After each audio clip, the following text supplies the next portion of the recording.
Assalamu aleykum wa rahmatullahi wa barakatuhu. Bandiraɓe sehilaɓe jangiyankoɓe, en garti e windande ekko hijjo pular windande jeego ɓiire. Ay hande mbaɗen dani henne, ay ɗo mbaɗa hen a, ay ɗo mbaɗa hen i, ɗo woni fa, ɗo woni fi, mbaɗa ɗo ni wona fe, mbaɗa ɗo wona fo, mbaɗa ɗo wona fu. Ay ngara ɗo pooɗa mbiya fa, ɗo hen mbiya fi, ɗo hen mbiya fe, ɗo hen mbiya fo, ɗo hen mbiya fuu. ɗo masɗe key ko yeeso, ɗo noon ngara mbaɗa ɗo fa wona af, ɗo mbaɗa ɗo wona if, ɗo wona f, ɗo of, ɗo of. A fooɗani ngara pooɗa af, if, ef, of, uf. ɗo lomba hakkude ɗo nder ɗo af, lomba nder ɗo if, lomba nder ɗo f, lomba nder ɗo of, lomba nder ɗo uf. Ngara pooɗa lomba nder ɗo af, lomba nder ɗo ay ɗo woni faaf. Kay faaf. ɗo wona fiif, lomba nder ɗo mbiya feef, lomba nder ɗo mbiya foof, lomba nder ɗo mbiya fuuf. Gasi allo ma nan ɗon timmi. Joni noon ngara mbaɗen ni, itten ko wojji he nder hen ko haade ma jiiɓade ɗum, mbaɗen dani henne, itten ko wojji ko ha laaɓa ceer. Ayyo beele ko wojji ko ha sikkuma ko hen jeeya. Yo timmi. Gasi allo men jippo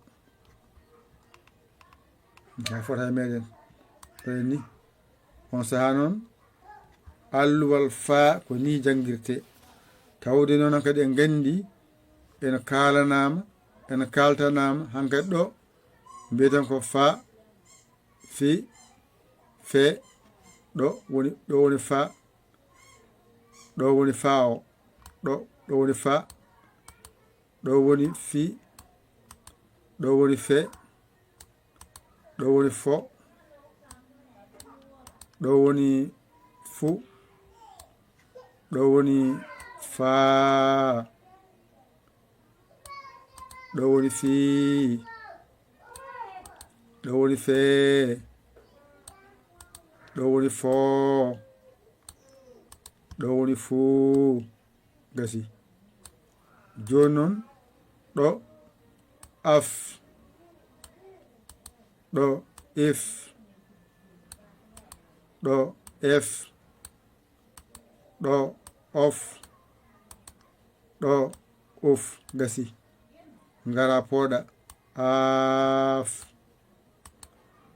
if, ef, of, uf. Gasi ngara ɗo mbiya faf, mbiya ɗo fif, ɗo mbiya fef, ɗo mbiya fof, ɗo mbiya fof. ɗo gasi ngara pooɗa mbiya faaf, mbiya ɗo fiif, mbiya ɗo feef, mbiya ɗo foof, mbiya ɗo fuuf.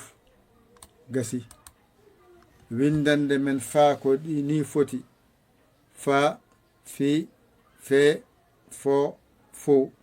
Ngara pooɗa mbiya faa, fi, fe, fo, fu. Ngara bencita af, if, ef, of, uf. Ngara pooɗa af, if, ef, of, uf.